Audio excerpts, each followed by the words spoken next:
Bonsoir les loulous. Alors, ce soir, je vous raconte une histoire un petit peu différente.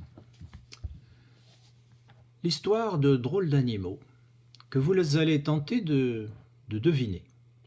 Dans le monde animal, il est amusant d'imaginer la vie d'une famille dans son milieu naturel.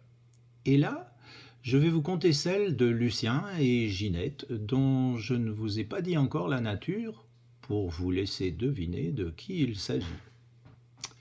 Il était une fois Lucien, un superbe mâle de 150 grammes, à la fourrure bien noire et toute douce, qui adorait son existence non loin d'un jardin bien tranquille. Il débordait d'activité du matin au soir et se nourrissait de délicieux vers blancs, gris ou de vers de terre bien gras qu'il dégustait avec appétit.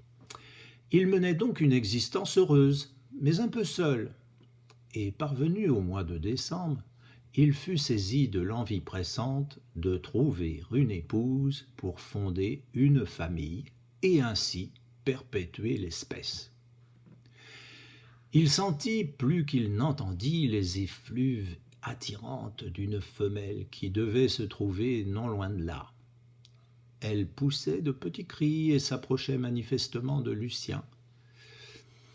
Je l'ai appelée Ginette, une belle femelle noire également, et toujours couverte de cette si douce fourrure. Qu'elle était belle pour un Lucien célibataire qui cherchait compagne depuis une semaine au moins. Ils se retrouvèrent dans une galerie en se poussant au moyen de leurs pattes roses et griffues, et creusèrent une chambre spacieuse et bien tempérée, à une profondeur convenable de plusieurs dizaines de centimètres. Leur nid était enfin prêt à accueillir leur amour et le beau Lucien se pressait contre la magnifique Ginette, sa superbe taupe modèle. Vous aviez peut-être deviné qu'il s'agissait d'un couple de taupes, capables, comme toutes les taupes, de creuser des galeries sur des distances de 200 mètres et d'évacuer des quantités de terre par des taupinières qui embêtent les jardiniers amoureux des pelouses bien tenues.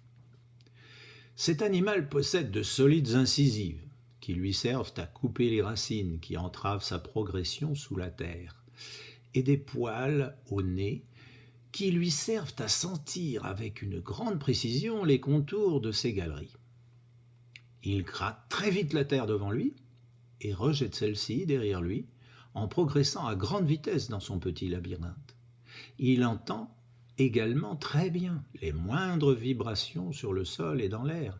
Il respire grâce à de puissants poumons aussi, et son corps est chaud comme le nôtre. Lucien et Ginette fondèrent donc un couple heureux, dans un dédale de galeries accueillantes, pour des taupes évidemment. Au bout d'une trentaine de jours, Ginette donna naissance à 5 petits tout roses, et sans poils, aucun sur le corps, qui se tenaient chauds dans le nid douillet. Ginette s'en occupa bien et les allaita comme toute mère taupe qui se respecte, pendant que le beau Lucien apportait de quoi donner des forces à sa bien-aimée. Les petits grandirent paisiblement et peu à peu mélangèrent leur régime de lait maternel avec de petits verres apportés par leur papa Lucien, qui fondait d'amour pour sa famille. Tout était aux taupes, quoi. Vous savez maintenant que les taupes sont des mammifères, comme nous tous. Ils ont le corps couvert de poils, même si nous en avons peu par rapport à eux. Ils ont le sang chaud, comme nous. Ils allaitent leurs petits, comme nous aussi. Ce sont des animaux mal vus, du fait des racines coupées dans les cultures et des taupinières dans les jardins. Et pourtant, ils sont très utiles aussi.